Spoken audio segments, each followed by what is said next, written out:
Where's Joey? Joey's right here. I'm right here. Oh, my bad, dog. All right, boys, we're live. Yes, sir. Hello, everybody. What are you putting on? Hold on a second. Hello, everybody. We're Chirp Chat. I'm Ryan already. We're Chirp Chat. I'm Ryan Forte alongside Joey G and Gianni Hockey. Gianni, what the hell are you putting on? No, it's a football jersey. It's a football jersey. It's all good. It's a football jersey. Raider Nation over here. Yes, sir. Always. Always your Raider Nation. Boys, Gianni, what the hell are you putting on? We got a lot to talk about today. No.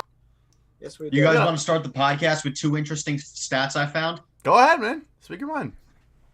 So throughout the past week, last time we talked, throughout that span, Anders Lee scored his first career hat trick. Listen to this. That was his 30th career multi-goal game. The first 29 multi-goal games he only had 2 goals. It took him 30 to get the third one, which is an NHL record for most without a hat trick. What a joke. What a joke. And the next one, that same game, the Islanders scored a 3-on-4 shorthanded goal for the first time in their franchise history. Are you serious? Wait, what? A 3-on-4 shorthanded goal for the first time in their franchise history. Wow. That's an interesting one. I have never heard that one. No, yeah, I couldn't believe that when I heard it. Yeah, but very interesting. That's a weird one. I've never really heard of that one before. All right, so over the weekend we had the Heritage Classic, Toronto Maple Leafs, Buffalo Sabres. Thoughts, boys? Did we talk about what Matthews did? No, we're gonna get that in a little bit. GH, I know you want to speak, bro. I see you geeking over there. No. You know what? Joey can go first. Let Joey go first. I got something. I think this is a lesson for the NHL to stop giving Toronto special treatment. They just got collapsed by Buffalo in a game designed around them. Which is terrible. Yeah.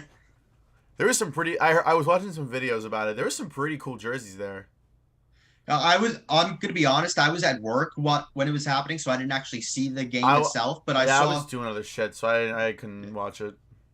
Yeah, I mean, like you said, we're gonna talk about Matthews later. That I did see that. Yeah, what was that? Was it a bad hit? He cross-checked Rasmus Dahlin across the neck. Ow. Oh, we're gonna get into that. We're gonna get into it right now, but before anything, Gianni, what did you think about the Heritage Classic? You know what? I'm a little disappointed in myself. Okay, not gonna lie. Did you bet on the Maple Leafs? No, I went to go look for my Sabres hat, can't find it. But oh no! Listen, why do you have a Sabres hat? Why would I not have Why do you not have a Sabres hat? Because that team is a disgrace to the NHL. No. Well, apparently they're better than Toronto, so exactly. Shit. Here's the thing. Okay. Pay attention, Forte. I know my 7 head, not my 4 head, my 7 head is showing. But you gotta listen up. Jesus Christ. Okay. Listen here. Dude, the Ducks had How better than about Buffalo. the Buffalo Sabres, baby? Representing New York the right way. The only way is winning. That's exactly what they did. What was that, Saturday? Sunday. 5-2. Okay. Very proud of the Sabres. Very proud of the Sabres. They played a good game. Not gonna lie, they played a very good game. I know Peyton Krebs got on the board, which I love to see that for him. Vegas Twice. Mike Prospect. Twice. Wow. Right. Love his game. Obviously, it was a shining star at the Heritage Classic against those Maple Leafs. The Maple Leafs know that very well. But enough on the Sabres because they're not doing anything this year. Okay, when do they do anything? We're going to just move right along to the Auston Mathews thing. Okay. I want to say something now because I had a heated debate with a few people. Joey G, this is not funny. Okay, this is a serious thing. Okay. I'm backing Auston Mathews. What? I love it. Really? Wow. I absolutely love it. First of all, I'm going to say this. Rasmus Dahlin sucks. He's a bust. Fair enough. What? He's terrible. Okay, no one likes Rasmus Dahlin. Who the hell likes Rasmus Dahlin? Sabres fans don't even like him. Okay, the guy can't even hit a puck in frustration out of an empty net. Right. Here's the thing. Okay, the Sabres, Sabres defenseman Rasmus Dahlin. He's in front of his own net. Auston Mathews has his back turned, and clearly, Dahlin cross-checks him twice, very aggressively. Nobody talks about that. Nobody is talking about that.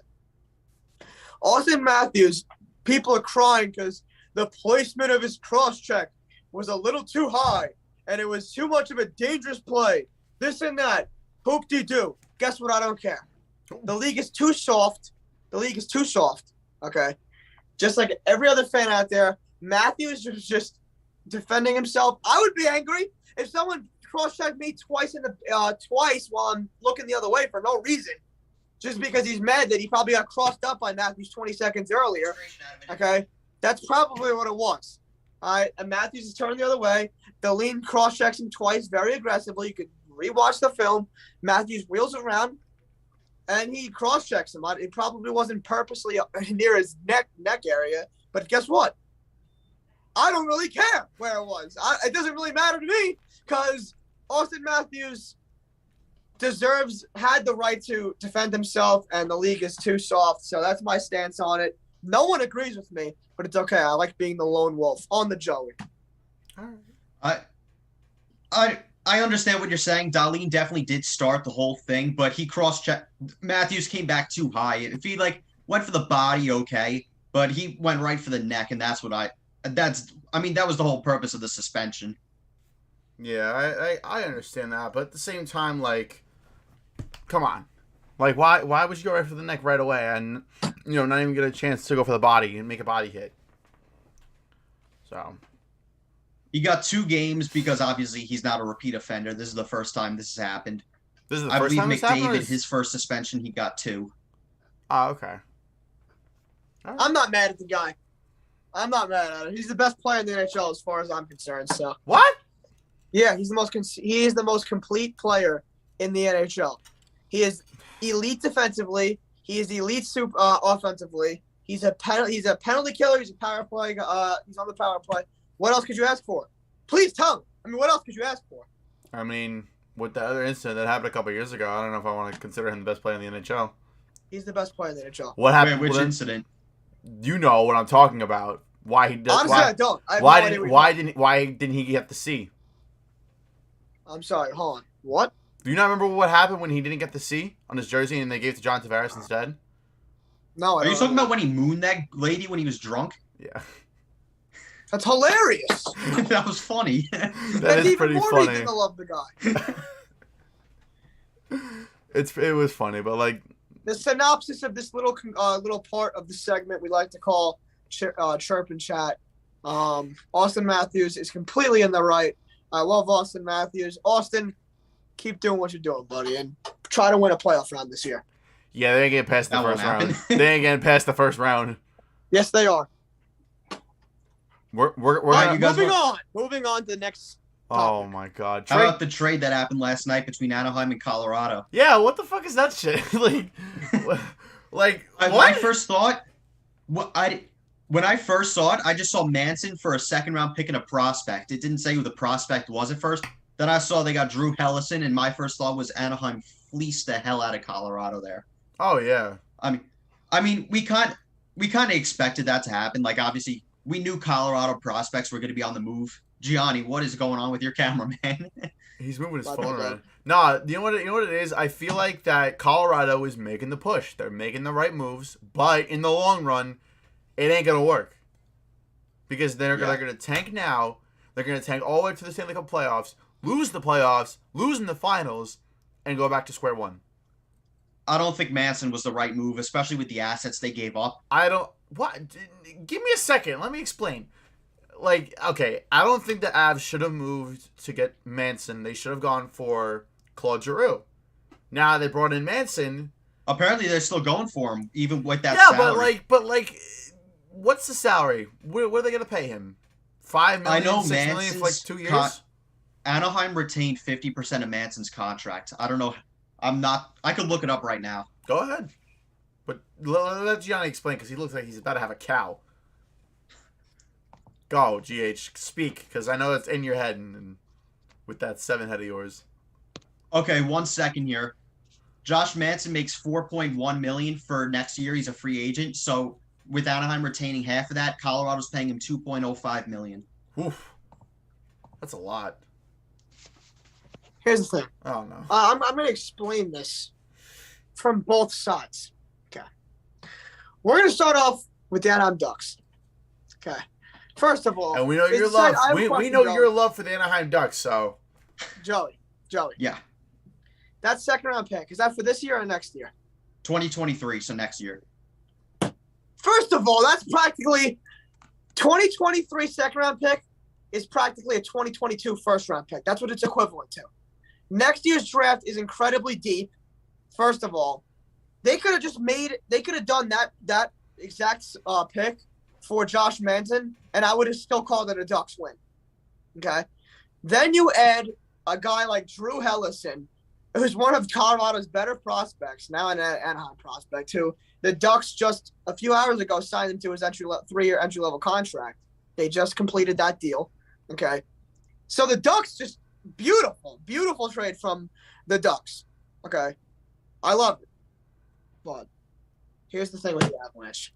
Here's the thing. This is why I was shaking my head. This is why it aggravates me. You want to know why it aggravates me, Ryan? Why? Why, Gianni? Tell me. Do you want to know why? I want to know. Because the Colorado Avalanche aren't doing nothing. Okay? They are not winning the Stanley Cup. Who said they were winning the Stanley Cup? I said they were going to lose. It doesn't matter. I did. Oh, you did? Matter. Oh, you're the bozo who's telling us that. He's not no. He's not a bozo for saying that, okay? It's not a bad take. You look at the Avalanche, it's like, they're a pretty damn good team. Okay. They're a good team. They roll 4 lines. They have a really strong defense. Adding Josh Manson is not the problem here. Okay. It's not the problem. I'm telling you right now, the Avalanche, they just traded Tyson Yost today. They did? That's a good did they? Yes, for Nico Sturm. I didn't hear that. They traded Tyson Yost to the Minnesota Wild for Nico Sturm. Why? The deal makes sense for both sides in an essence, but I still think the Wild won a trade. Tyson Yost is like one of the best prospects for the Avalanche, or was at least. That has to be an unload. No, there's got to be more to that. There's got to be way more to that than just a 1-for-1 player. As it stands, even if the Avalanche got Claude Giroux, okay, I still don't really. Their bottom 6, I just feel like they're a little too top heavy. I'm sorry, I just don't see it. I know they have a lot of good. I know they have good names in the bottom 6. Like I really like JT Compher. I'm a big fan of his. Nico Vancubel too has been awesome for them since he's been claimed. Yeah. I don't know, man. I don't know. It's just my gut feeling. I'm telling you, the Avalanche are not winning the Stanley Cup. Well, then, who's going to win it? Tampa Bay Lightning? They're not going to go for a 3-peat. I'm sorry. I just said not. What have I been saying for like 2 months, Forte? Pittsburgh Penguins. Yeah. Oh. No. He's still on that train. You're still on that? I'm still on that train. That was 2 weeks ago we started that shit, and now you're still on Whatever it was. I've been saying it before that. Before we started the show. Here, if we could go back to the Manson thing real quick. Manson played 453 games with the Ducks, scored 26 goals. His last actually coming in his last game as a Duck. He scored his last game there. 87 assists for 113 points, 431 penalty minutes. So that kind of shows you the kind of player he is. Dirty player. Then you look over at Drew Hellison, 3 years at Boston College, 82 games, 9 goals, 37 assists for 46 points, 50 penalty minutes. Honestly, in my eyes, I think you're looking at a second Jamie Drysdale on Anaheim's blue line in the future. Yeah. He's like a younger I don't know if you knew this, but a few years ago, Hellison's NHL comparison player was Josh Manson. Really? Was it? They are very similar players. Mm-hmm. I didn't notice that. Yeah, that is a thing. But also, I forgot to mention Drew Hellison's also a U.S. Olympian. Wow. Yes, he's very he's a very good athlete. But the Ducks won the trade. Yeah. Good for Josh Manson getting a chance at the Cup. Obviously an alternate captain over there for the Ducks. The Ducks are not done dealing out some big name players. Rickard Rakell's going to be the next one out. Who he knows? Ain't go to the Rangers or Pittsburgh. Maybe Ryan Getzlaf is another guy. Obviously, what I think they're going to do, I think they're going to keep Getzlaf in Anaheim and deal him out. I don't see Getzlaf going anywhere. He ain't going anywhere. I don't think he will either, but I'm just saying he was a trade name at the deadline last year. He nearly got dealt. Where would he very go? Close to that happening. Really, where would he go? Carolina.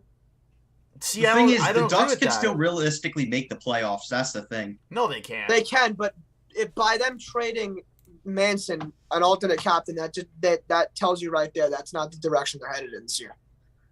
Anaheim is below. They're below Winnipeg in the standings. They ain't making the playoffs. They're gonna get a nice pick. They ain't gonna make the playoffs.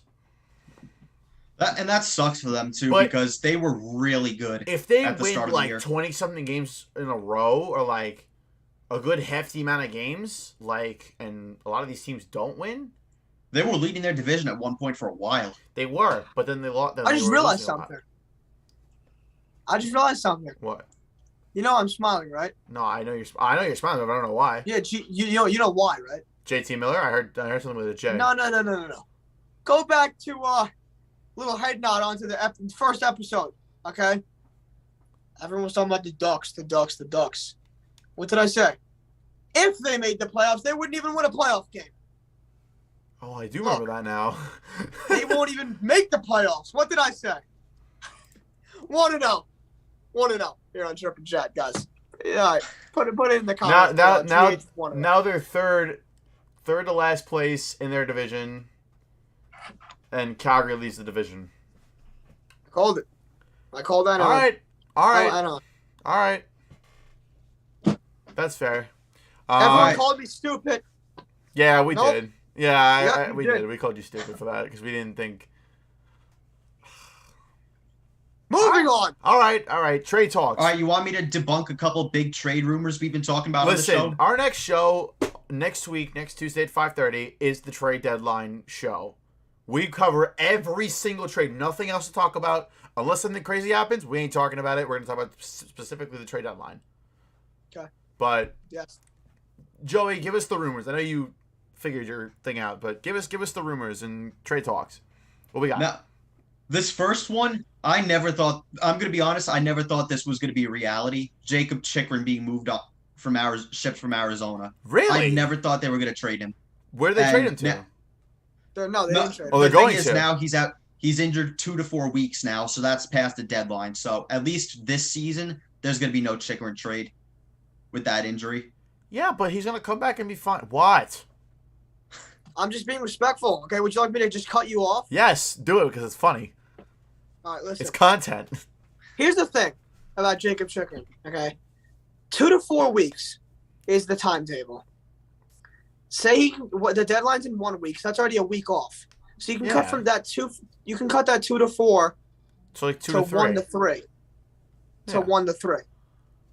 I don't know. I'm just saying a team like maybe even Boston, a playoff team that needs some blue line depth or blue line help because he is a star player. If you put him on a playoff team, I'm not so sure that every single team that was calling on Chikrin just took their foot off the gas pedal and shut the car off and took the keys out. I just don't think I don't think they're there yet. I think the talks are still, somewhat going on because he's going to be healthy in time for the playoffs. And he's going to be healthy in time so that he can play and get acclimated with whatever team he would be traded to. Now, I just threw Boston out there as a team that could potentially be there. Maybe the Kings. I know they were interested. Those two teams really just come to mind for me as the best fits for Chikrin. That timetable doesn't scare me so much. I just think what's going to prevent a trade from happening is the fact that that's going to hurt his value just a little bit. And I don't think Arizona is, I think their mentality is, listen, we have a really good young defenseman here. We can either trade him for the same value that we wanted, or we can keep him and trade him in the summer when he's fully healthy and get a better return for him. So I don't know if Arizona is fully sold on trading him yet, but I also don't know if Arizona – I don't know. I'm also fully not sold on the fact that other teams are completely done with the idea of it. And that's the thought. They were talking about mostly the offseason rather than this trade deadline. But the thing with Chychrun is you look at like Chychrun, Clayton Keller, even throw Dylan Gunther in there. These are guys the Coyotes are going to build their team around for the future. I mean, no matter how bad your team is, look how long Buffalo held on to Eichel for after he should have been shipped out there. Like, he wanted out of there. They want these guys to be the part of their core. That's year. why I don't think Chychrun ever was going to get traded. Jack Eichel wanted out of, like, in the third or fourth year. He goes, I'm done.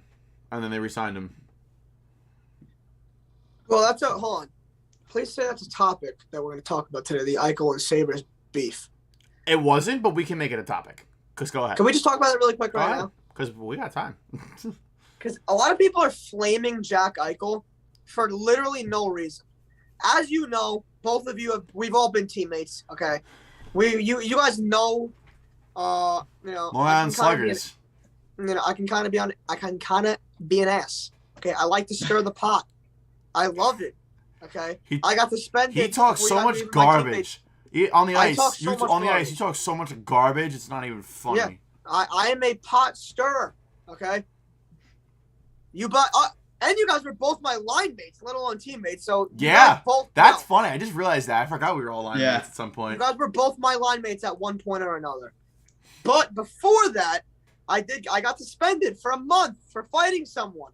Okay, so the point of me saying that is I love the fighting aspect of hockey. I love the beef. It makes everything so much more fun. Why I say that is I'm a sucker for that kind of stuff. Hold on. The Sabres and Jack Eichel beef is great for the game of hockey, especially for the Buffalo community. They needed something to kind of like wake up and like feed the fire, so to speak. Eichel returning that early, that soon back into his comeback coming off of his injury is awesome for Buffalo fans because it gave them something to go and watch the game and get into it. I actually watched that game. I saw it. It was so cool seeing all the Buffalo fans, the Eichel sucks signs, and they booed him every time he touched the puck. And then afterwards, after the game, Eichel was chirping. The Buffalo fans saying that was the loudest he's ever heard the arena in 7 years since his draft day. That was good. Back in 2015. That was surprising. I loved it. It's awesome for the NHL, especially when you got the stupid MLB over there, getting out of their lockout and they're losing fans left and right. I think it's great for the growth of hockey too. The drama, people love drama, especially when it's around the superstar like Jack Eichel. I think it's great. Yeah, so one thing I wanted to bring up to you guys, I saw this on an Instagram post a couple of days ago. Do you guys think that the NHL and the sport of hockey is getting soft? Yes. Yes. Right? You guys don't see yes. You guys don't see many fights anymore. Like we're talking about the whole Auston Mathews thing. He's getting suspended after that now. You look at Joey. I'm going to let you speak because I know I'm kind of hogging you right now. I'm sorry for that. I just want to say one thing because I have short-term memory loss. We know that one. The whole idea of enforcers is slipping away. It's sad to say because they really are so important. It's weird. During the regular season, nobody wants to talk about enforcer, but once the trade deadline and the playoffs come, everyone wants to be like, oh, we need to trade for an enforcer. We need to trade for a big body. That's how you win playoff games. Look what the Avalanche just did. Ryan Reeves. Right. They traded for a bigger-bodied player in Josh Manson for the playoffs. They're gearing up for the playoffs. They didn't have, they only had Eric Johnson on the blue line, who's a big-bodied defenseman. Now they have another one, another right-handed shot who can defend his teammates. He's obviously a fighter. Why do you think teams do that entering the playoffs? It is a hard, physical brand of hockey, okay? Unfortunately, during the regular season, a lot of coaches are soft nowadays. A lot of these guys, Ryan Reeves is coming. He's going to play tonight, but he just came off of a game being a healthy scratch, okay? Really? Yeah, you would have never seen that Why a few years is ago. he a healthy scratch, though? I never figured out why. Teams need offense, and these guys do not bring offense. They bring other things to the table, but the golden rule is if you can score for me, you're going to play over the guy who doesn't, unfortunately. Unless he's a fantastic defenseman, it's not how it's going to go. The idea of enforcers has been so commonly and so quickly been dwindled away. A lot of these guys are retiring early. It's unfortunate to say. I love enforcers. It makes the game so much more fun. I can't imagine the playoffs without a few fights in there. Can you imagine the Rangers playing the Penguins in the first round? It's going to happen. You know good and damn well one of those. There's going to be at least 3 fights. Brian Rust and Ryan Reeves. And it's not only. I mean, the Rangers. Everyone kind of ridiculed them for doing what they did in the offseason, bringing in toughness. I actually liked it. Barclay Goodrow is the guy that drops the gloves. Ryan Reeves. They have Patrick Nemeth, who's had done that. Jared Tenorti's another option that throw the gloves, drop the gloves. They have a lot of guys. Ryan Strome he's been a really good teammate. He's stood up for his teammates on separate occasions. Obviously, the one everyone remembers is when Panarin got crushed by Wilson. Strome threw the hands with him. I mean, so there's a lot of guys on that team. That's the only saving grace for me. I'm gonna let Joey talk now. That's the only saving grace. I know I dog my own team a lot, but they are a very tough and physical team. I think that could bode well for them in the playoffs, as opposed to other teams. But Joey, what are your thoughts? My number one thing that alludes to this, the things the referees call and don't call. It seems like they let guys get away with attempted murder night after night after night. Preach that shit. And Gianni, you were actually with. Do you remember when we were at that Islanders Avalanche game? You were with me at the time when it happened. Remember that penalty they called Andy Green for? What was it like? I don't even remember what they called him for. He tapped the guy, and that was it. 2-minute penalty. Cale Makar rips one on the power play. Yep. But I can't tell you how many times I yell at the TV, no matter what game I'm watching, seeing the things these referees call and don't call. I think all of us hockey fans yell at the TV no matter what. I think any sports fan yells at the TV no matter what game it is. But I do understand what Joey's saying, because officiating is just a horrible. It's honestly, it's New really refs. embarrassing. I mean, it's really embarrassing for Joey. I don't like the cross-check emphasis either, because I feel like they still let a bunch of them go, but they call the soft ones. Yeah. Like the hockey plays. So yeah. Now speaking of the whole Avalanche, right? This is their defensive core. When the Avs are healthy in the playoffs, this is what they could have, right? Devon Toews, Cale Makar, Gerard, Josh Manson, Bowen Byram, and Eric Johnson. Yeah. That's their top 6 for the defensive core. That's a deadly core. Well, Bowen Byram is on paper. That looks really good. On paper, that looks really good. Bowen Byram's great, except his issue. He's had great numbers this year. His problem was his injuries, and I think Colorado's been keeping him out because of that. Yeah, but on paper they look really good, but when you actually throw them on the ice, it's not the greatest, but they do it. Oh, their penalty kill's garbage. It's like bottom 10 in the league. Yeah, and their power play isn't even fantastic. I think is it fantastic, or is that's another team I might be thinking of? It's much better than their power play. I know the it's exact better, numbers. but there was one of those top 5 teams where their power play was very disappointing with all the names they had. It might be Colorado. I think it was 11th in the league. I could take a look for you real quick while you guys. Yeah, I think Colorado's power play, if I'm not mistaken, is somewhere hovering around 11 in the league.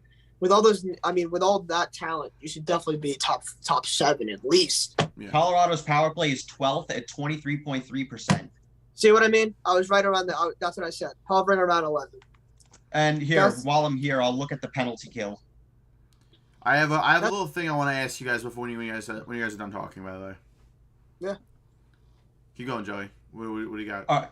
Colorado's penalty kill. They've actually gotten slightly better from recently. They're now up to 20th in the league, 77.3%. Okay. So special teams can be a point of concern.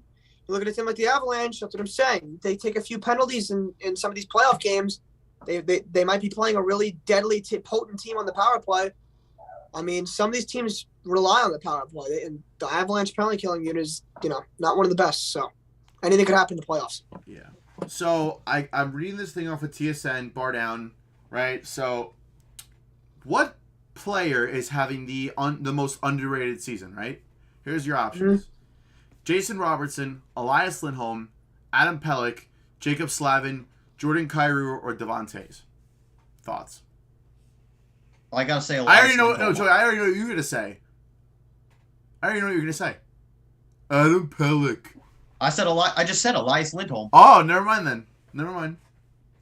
I thought you were going to be biased and say Adam Pelech. No, I think Pelech, as far as his seasons go, last year he had a much better year than this year. Oh, yeah. Maybe not offensively, but in terms of overall. But why Elias Lindholm? Yeah, I mean, you could even throw. I mean, they didn't mention it on that list. Andrew Mangiapane too. That guy. Yeah. That guy is unbelievable. Like, I don't. You look at Elias Lindholm. He could basically play any position up top. He could play center. He could play wing, and he could score goals. He could make passes. He could make plays. He could play basically anywhere out there, and he gets his job done. Mangiapane is much more of a sniper, and I don't think his name gets thrown around as much as it should. Yeah, that's Great. fair. Gianni, who do you think off that list is having an underrated season?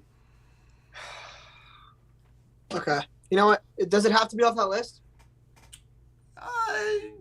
Depends on the player you have in mind, but okay. All right. For that, I'll give you one from that list and then one that I had in mind. Yeah, go ahead. From that list, it's easily Jason Robertson for me. Okay. The guy he's on pace for 50 goals. He's at 30 right now. And absolutely no one talks about him. That is true, because you got guys like Chris Kreider, Leon Draisaitl, and who else is on the list? Auston Mathews. Matthews, I think, is in first now. Is he is. Yeah, he is. I'm looking up right now. I know he hit 40. I think he's 41. He's in first, yeah. But Robertson is such a skilled offensive player. It's truly unbelievable to watch that nobody talks about this kid. It's really unfortunate. He got overshadowed by Kirill Kaprizov last year in Robertson's rookie year. Nobody really talked about him then either. He was looked at in the Calder race. Obviously, Kaprizov ran away with it. But everyone, Jason Robertson's name was there. And people were like, oh, Robertson, okay. Yeah, moving on to Kaprizov. No, that's not fair. I just don't want this kid to be overshadowed his whole career because he really is such a talented player. And he's on pace for 50 goals.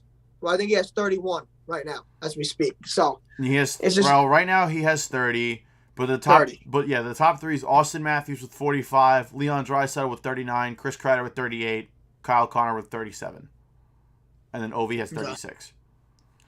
And Robertson's not even in the top 10. He's tied for 11th with Kirill Kaprizov, Elias Lindholm, Gabriel Landeskog, and then himself. I mean, Landeskog's not going to move up anymore. He's done for at least the regular season. Yeah. There's no way he's scoring any goals. But can we just talk about Mr. Power Play himself, Chris Kreider? I know we try not to be as biased as we can, but he's shooting for 20 power play goals. Okay. How many is he at now? 19. Tonight he'll get 20 probably, if that happens. You jinxed it. It's not going to happen. I'm gonna. Who do they play? I don't even know who they play tonight. No. I have a good topic. I don't think I've brought up a topic yet besides the Eichel thing. Go ahead. We all know the trade deadline's coming up next week, boys. And you wonder who's going to be gone forever. Oh. Alexander Georgiev, baby. I knew it. I knew it was coming. Woo! You think they're going to move him? Hell yeah, they're going to move him. You see that window over there?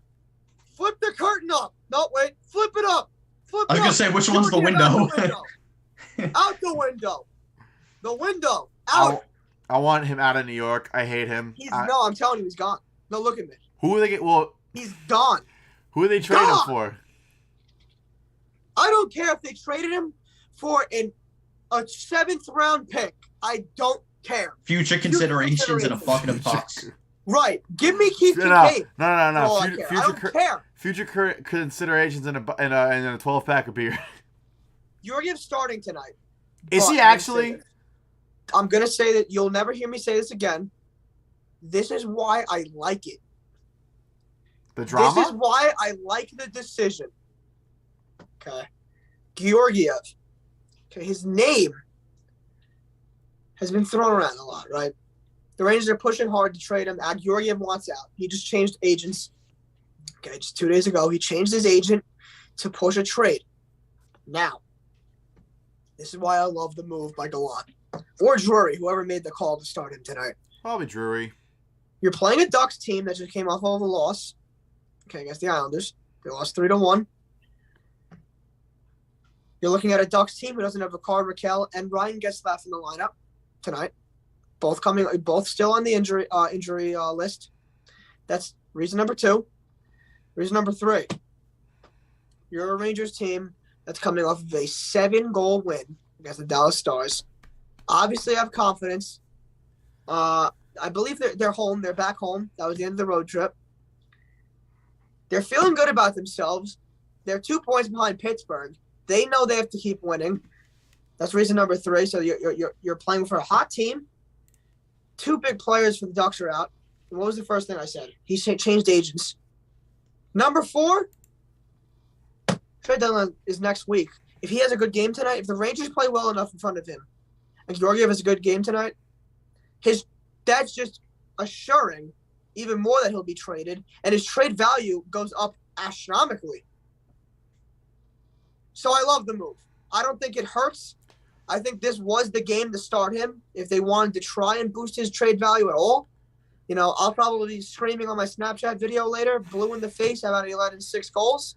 But, it's a good enough – I think the reasoning and the science behind it is a good enough reason to give him the start. Now, do you think that what goalie do you think they'll make a move for? I honestly think it'd be pretty cool if they brought back Cam Talbot. I think none. Really? I think they're suffice with Keith Kincaid.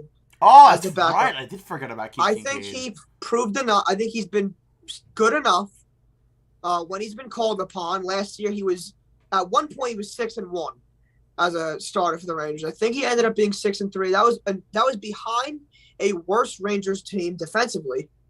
Now you give him another chance this year. He's been playing Hartford for most of the year because Georgiev's obviously up. I don't mind Kincaid being behind Shesterkin. I do like Kincaid. Kincaid is Long Island's very own.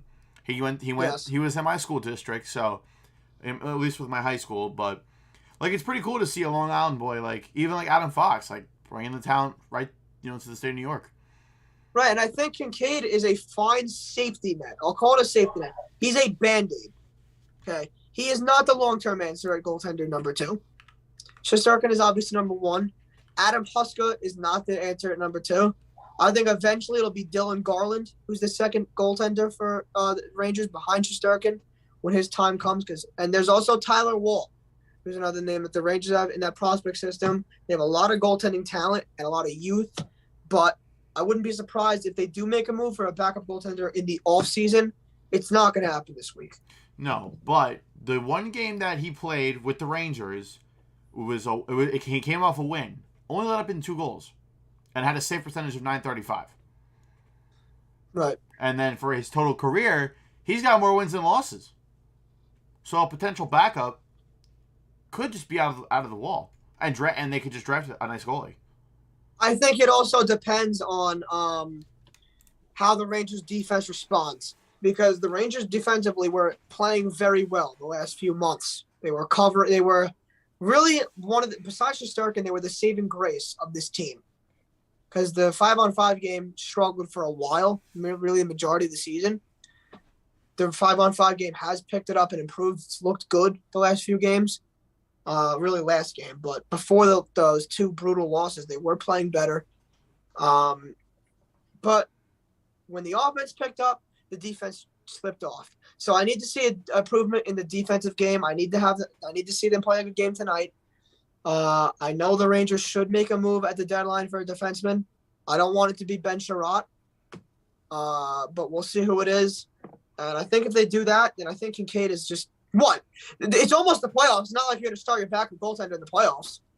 What is Kincaid going to have to do? Start 5-6 games down the stretch? That's fine. I'll take that. I don't think that's an issue. I really don't. I don't have any issue with that. Instead of giving up assets for a goalie, I don't think it's a problem. I think Kincaid is solid enough to where he can pull himself together in the playoffs. Well, no, he's not going to play, though. He's not going to have to play in the playoffs. Well, if they move Georgiev, he's going to be... Well, Georgiev wasn't going to start in the playoffs either. Yeah, but they're going to have to rotate it. They're going to have to give Shesterkin a break. No, they're not. One game. Only if he struggles. Yeah, right. They're not going to... Not in the playoffs. If Shesterkin needs at least 1 game off, they'll put Georgiev in. No, they won't. If he needs the game off, okay. First of all, he's not going to be there in the playoffs. He's going to be gone this week. Second of all, when do you ever see a team start their backup goaltender in the playoffs unless you say backup goaltender. When I say that, I mean, do they have a really strong 1-2 tandem and they're able to put that second guy in as like a secondary starter because he's not really a backup. When you would look what Pittsburgh did a few years ago, they had Fleury and Murray. You're not losing, okay, whether you put one of them two in at the time. I think Murray still is a good goaltender, and Fleury's still a good goaltender too, but you put those two guys in their primes, it's not like you're losing much. But then you look at a team like take the Lightning, for example. You can either put Vasilevsky in the playoffs. Okay, we have every other day is a break. It's not like you're playing back-to-backs. Who's their backup right now? It's what's his name? Who's the Lightning backup? Crap. I don't know. Brian Elliott. Yeah, right. Brian Elliott. Thank you. They're not starting Brian Elliott unless they're up 3-0. That's the only way. Teams just don't do that unless they have a very solid backup. It's not going to happen. So the Rangers, they're not going to start. Unless they're up 3-0 in a series, which I highly doubt, they're not starting a backup. They're going to play the Pittsburgh Penguins. What about the Penguins? They're going to play the Pittsburgh Penguins. That's your words. Not mine. Yeah. Trust me. I know. First of all, I think the Penguins are going to make it out the East. I've said that multiple times, especially if they make some moves at the deadline. But I'm not saying they can't be beaten. I just think that they will inevitably make it out the East. They can be beaten. Of course they can. And I do think it's highly likely the Rangers play them in the Penguins. And even though I said the Penguins, if I'm being unbiased, I am taking the Penguins to win that series. I'm not saying that series won't go to 7 games. It very well could. Yes, it could because they played once before this year, only once. They played each other another 3 times, twice in April, which I can't wait for. Rangers and Penguins play each other in April twice. It's going to be awesome. But that game ended 1-0. 1-0. That's 2 really good teams battling it out. That was a playoff-style game. It's going to happen in the playoffs again. Don't be surprised if that goes to 7 games. And you can't be mad at either team when they turn around and lose the 7th game. Because that game's going to go right down to the wire, too. I'm calling it right now. Just remember I said that. All right, well, let's move on. Yeah, I hate to cut you guys off here, but Gianni kind of alluded to a few things I wanted to talk about. So can I go on like a little one here? We got to get the Titanium Tuesday and Player of the Week. That's right. I'll go quick. One thing I did see, Gianni, you mentioned Ben Sherratt's name. I did see a thing. He is out of the lineup tonight, so you could be looking at a trade within the next couple days here. Yeah. Anton Hudobin now out for the year. Last week you mentioned Braden Holtby's name being possibly traded to a playoff team as a backup. Doesn't look like that's going to happen anymore, especially now Dallas is 1 point back of the last wild card spot, which is Vegas now with 4 games in hand. So very realistic chance they make it. So very likely Holtby and Ottinger are Dallas's goalies for the rest of the year. Teams look elsewhere for a backup. Yeah, Georgiev maybe. Honestly, it looks like they're not going to make the playoffs. It's potential, but like they're a few games behind. They have 4 games in hand on Vegas, and they're only 1 point back. They could realistically do it. They could do it, but they're not going to do it right now. They're not making it. They're not doing it before the deadline. Yeah. So, Titanium Tuesday, boys. Gianni, you have that Player of the Week ready? Joey does. Joey does? All right. I got all 3 stars here. Let's do Player of the Week first. first. So the first star of the week was Patrick Kane. The last week, he had 1 goal, 9 assists. Can we just talk about Patrick Kane for a second? He's got some trade talks. You think he's going to get moved? Not in the at all. summer. In the summer, you think in the summer? But where? That makes sense. Where do you think maybe. Not during the season. Hard maybe. Maybe. I don't see it happening, but it might. It could, but... Where is he going to go? I mean, the only teams that have called are Colorado and New York, but I don't think he'll go to Colorado. I feel like if Colorado pushes for Claude Giroux and they don't get him, then they'll go for Kane. But if they get Giroux, they're not going to go for him. He should retire a Blackhawk. Let's be honest here. He should. He very well should. He's second all time in points in franchise history. He's going to be first, maybe eventually. I don't see him leaving at all. All right. Joe, second player. Second star of the week is a very recurring guest on Titanium Tuesday, pretty much about every week, Jacob Markstrom. 3-0-0. .67 goals against, .974 save percentage. How good is this guy? Unbelievable. He's just 9th shutout of the year, too. He just got. I know you guys are going to hate me for saying this. He should win the Vezina. Get the hell out of here. No. What? It's close. It's You very can It's make the close, case. but it ain't happening. All right, we'll leave it at you can depends on make what the happens case. down the stretch. I think depends on what happens down the stretch. Where's Shesterkin at? I thought he was gonna. Shesterkin was in the run for the Hart. You guys got to admit though, the last few games, Shesterkin hasn't been at his best. No, but he has been. But prior. No, I will say that those games though, if you watch them, the Rangers that's why I brought up the Rangers defense. I did say that they were very bad. After playing good all season, I think the Rangers defense is overexceeded a little bit. I love their defense. I love the names on their defense. But the last 3 games, they were atrocious. They left Shesterkin, and they left Georgiev out to dry. Both of those guys didn't stand a chance. And even in Dallas, I know they won 7-4, but 3 of those 4 goals were off deflections. Not much he could do there, But I do agree still. Moving on. Next player. All right, third star of the week, Anders Lee, 7 goals, 1 assist, including his first career hat trick, a 2-goal game. I'm sorry, Joey. I hate Andres Lee. I hate him. I'm just going off what the NHL list was. I don't like him. No, it's great stuff. It's good that he's on the board. I don't like him though. Fair enough. I don't like him.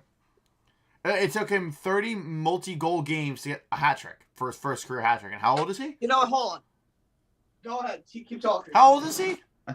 27? He was drafted 09, so I believe he's like 30. I will say, though, in the 2020 season, he had a 2-goal game. He had a freebie at an empty net for the hat trick, but he gave it to Josh Bailey, who buried it. I remember that. I do remember that. You know what? Good for Anders Lee. He's a really good leader on that Islanders team. And he's a very solid player. Good for him. Because if you think about it, though, when the Islanders, after Tavares left, when it was time to make the next captain, like people were saying, like Josh Bailey, because he had been there the longest. Like guys Imagine like that. now.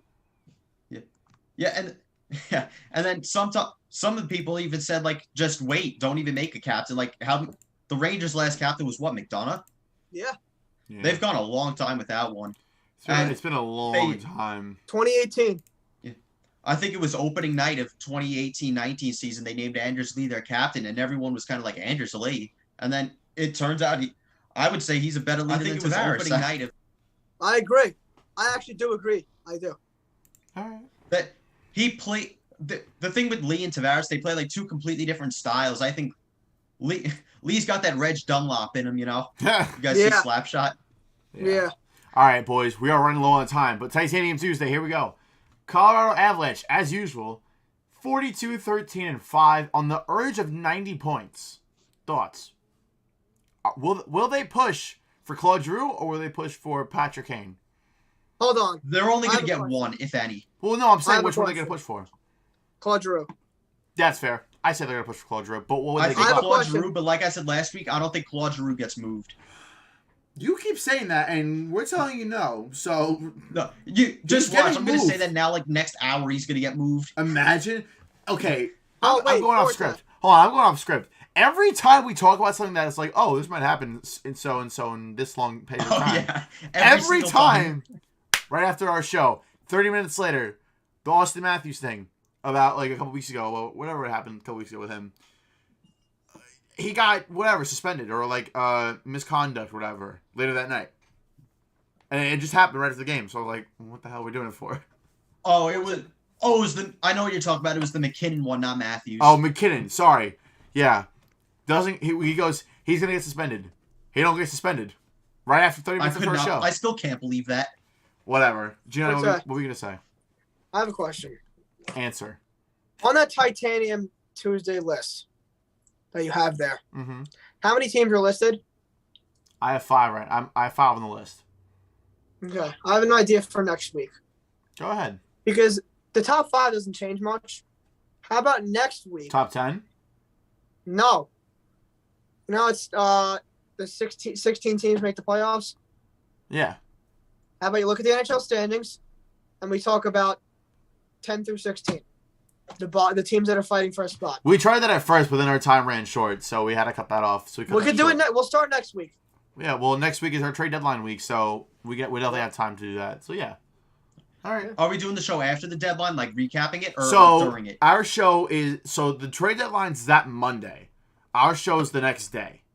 So once everything is done, like it's not like we have to go on at 7:00 and there's a trade that just happened.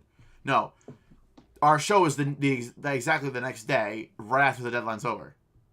So we can cover literally every trade that went down. I think we should stick to the major ones, like not the minor league trades. No, I'm just gonna stick to NHL. I'm not gonna stick to AHL, whatever. But that's fair. Moving on, Carolina Hurricanes 41-13-5, 87 points. They're neck and neck with the Colorado Avalanche. Thoughts? I think that's your very good teams. Neither of them making the final. I was just about to say. I think that's your 2022 Stanley Cup final. That never happens. The top 2 seeds never meet in the Stanley Cup. It's not happening. I'm trying to think. When the Vancouver won the President's Trophy the year they went to the finals. Was Boston second, or were they further down a little? They were further. I think they were a little further down. I'm not sure. Okay. I think they're like 5th. Maybe 6th. That's right. I think they were like a 3 seed that year. Yeah. That's when they did the 1-8. Yeah. Okay. Florida Panthers 40-13-6, 86 points. Now,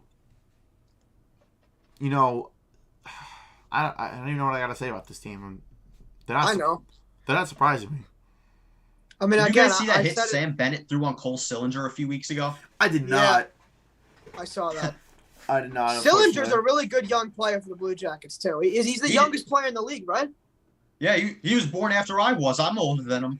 Yeah. So am I think. I think we're all older than some of these prospects now. Crazy to think about it. That's so crazy. The people going into the draft this year, we're older than them. That's wild to think about. Like Connor Bedard, one of the best hockey players in the world, as coming in as the next prospect for an NHL team. Way better than us. Way better than us combined. No. I'm better. Dude. Literally, I'm so much better, dude. The only reason why I'm not in the NHL draft right now is because I go to a small school in Port Jeff Station. Literally, it's the only reason why, dude. God. This man. That's the only reason why. Tell Connor Bedard, tell NHL scouts. That's it. Johnny's going to dust like a 5-year-old Connor Bedard. Yeah, exactly. Oh, my God. All right. Number 4, Tampa Bay Lightning. 38-15-6 for 82 points. Now, I know. Lightning. What? I'm so sick of the Lightning, man. I know. I think we all tell me about it. I think we're all sick of the Lightning. Thinking about they're on a 2-year cup run, won both times, and could potentially go for a third. Do I think they're going to do that? No. I don't think they will. No. You guys got any thoughts about that? I can go right along to the last one. They don't have the bottom 6 anymore that they did. Yeah, we talked about that last week, how they just didn't have a bottom 6. They lost Barclay Goodrow to the Rangers. They lost Blake Coleman to the Flames. That too. They lost Yanni Gord. They lost a lot of guys. Tyler Johnson too. Tyler Johnson to Chicago. Yep. All right. Gianni's favorite team of the week, as usual. Pittsburgh Penguins, 36-15-9, 81 points. Whoa. They're not my favorite team.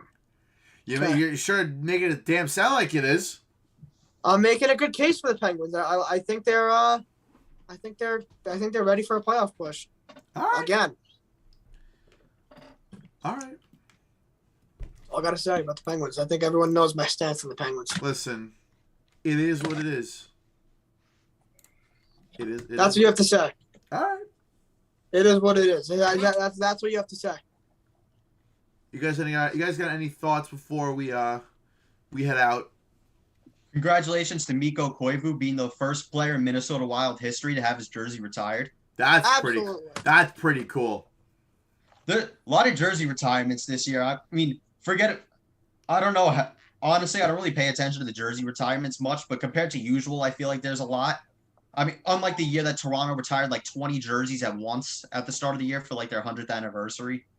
Yeah. But Mikko Koivu joined Kevin Lowe, Henrik Lundqvist, Rick Nash, Willie O'Ree, Chris Pronger, Pekka Rinne, and Sergei Zubov.